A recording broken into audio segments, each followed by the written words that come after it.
You know, it's kind of amazing what modern medicine can do, right? We can repair and replace parts of our bodies with these incredible implants. But what happens when one of those lifesavers becomes a breeding ground for infection? Today, we're going to dive into a hidden danger: vascular graft infections. It's a battle that happens right at the crossroads of medical genius and biology's oldest, toughest opponent. So, what you're looking at here is a vascular graft. It's basically a synthetic tube, usually made from materials like polyester, that a surgeon can use to bypass a blocked artery or fix a dangerous bulge called an aneurysm. For thousands and thousands of people, this little piece of fabric is literally a lifeline. It restores blood flow and it saves lives and limbs. Because here's the thing, as sterile and as high-tech as these implants are, they're still foreign objects inside your body. And in a small but very real number of cases, they can become the home for a truly devastating complication: a deep, stubborn, and incredibly life-threatening infection. And that's what we're talking about today: prosthetic vascular graft infection. And I gotta tell you, while it might be rare, the stakes could not be any higher. When this happens, it kicks off a complex and dangerous war inside the body. Now, you might look at this range, 0.2% to 5%, and think, hey, that's a pretty low risk. And you're not wrong. But think about how many of these surgeries are done every single year. That low percentage still adds up to a lot of people. And for the people it happens to, well, the consequences are nothing short of catastrophic. Yeah, if this infection isn't caught and treated, it's not a minor problem. It can spiral into a total nightmare. First, you could get systemic sepsis, which is when the infection just takes over your entire body. Or the connection between the graft and the artery can just rupture, causing massive, catastrophic bleeding. And if that's not bad enough, it can form clots that cut off blood flow to your organs. The implant itself fails, and that lifeline becomes a deadly threat. Okay, so how on earth does this even happen? I mean, how does a sterile implant put into a sterile surgical field become this hotbed for bacteria? Well, the answer is actually pretty fascinating and a little bit scary. It all comes down to a process of microbial invasion. The key to this whole problem is one word: biofilm. The best way to think about it is like a fortress, built by the bacteria themselves. Organisms, especially staph, create this slimy, protective shield that lets them stick right onto the graft material. This biofilm is their defense, their force field, and it makes them incredibly resistant to both our own immune system and any antibiotics we throw at them. So here's how the invasion plays out. First, a few stray bacteria manage to stick to the graft surface. Then, they start to multiply and build that biofilm fortress. Of course, the body sounds the alarm and launches this huge inflammatory attack. But because the bacteria are all safe and sound inside their shield, all that inflammation just ends up causing collateral damage, weakening the very tissue the graft was supposed to be saving. So who are the main villains in this story? Well, this chart is like a lineup of the usual suspects. You've got the really nasty one, Staphylococcus aureus, causing about a quarter of these infections. But look at this. Right next to it is Staphylococcus epidermidis. That's a bacteria that normally just lives harmlessly on our skin.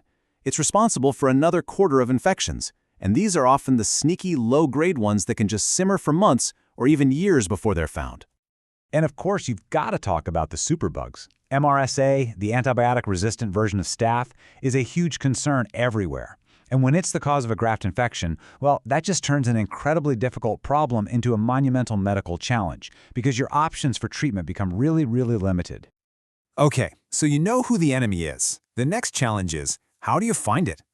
Diagnosing one of these deep graft infections is not always easy. It's kind of like a medical detective story, where you're hunting for these tiny clues of a hidden threat. I mean, really think about it.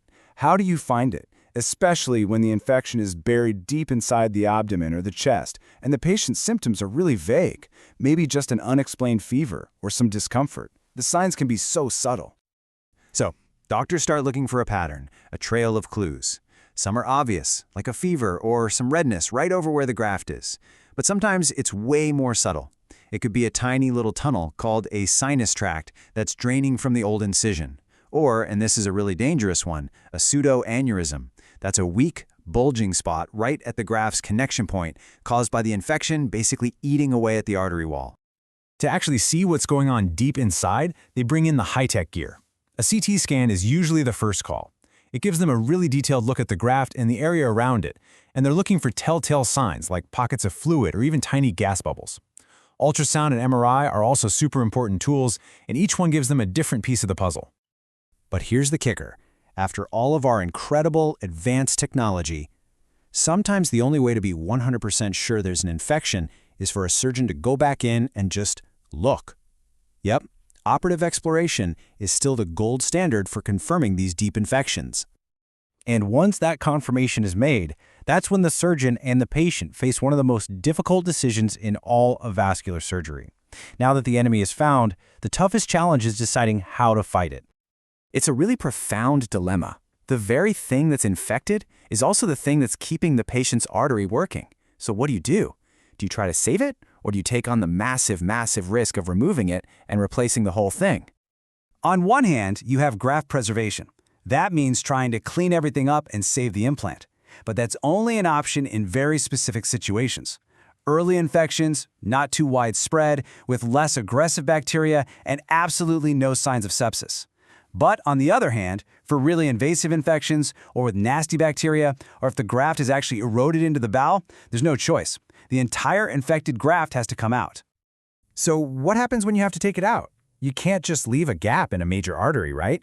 This is where surgical innovation is just mind-blowing. They have these incredible techniques to rebuild the artery, right in the middle of an infected area. Let's look at the main options in the surgeon's toolkit. The gold standard is often to use the patient's own tissue. They can actually harvest a deep vein from the leg to build a brand new, living artery that's naturally resistant to infection. It's amazing. If that's not possible, they can use what's called a cryopreserved allograft. That's an artery from a human donor that's been specially preserved. It's like an off-the-shelf biological part. And then there's a third, really advanced option, using a new synthetic graft that's been soaked or bonded with powerful antibiotics, so it has its own built-in defense system. You know, this whole story, from the miracle of that first implant to the desperate fight against infection, it really highlights a fundamental truth about medicine. The battle is never really over.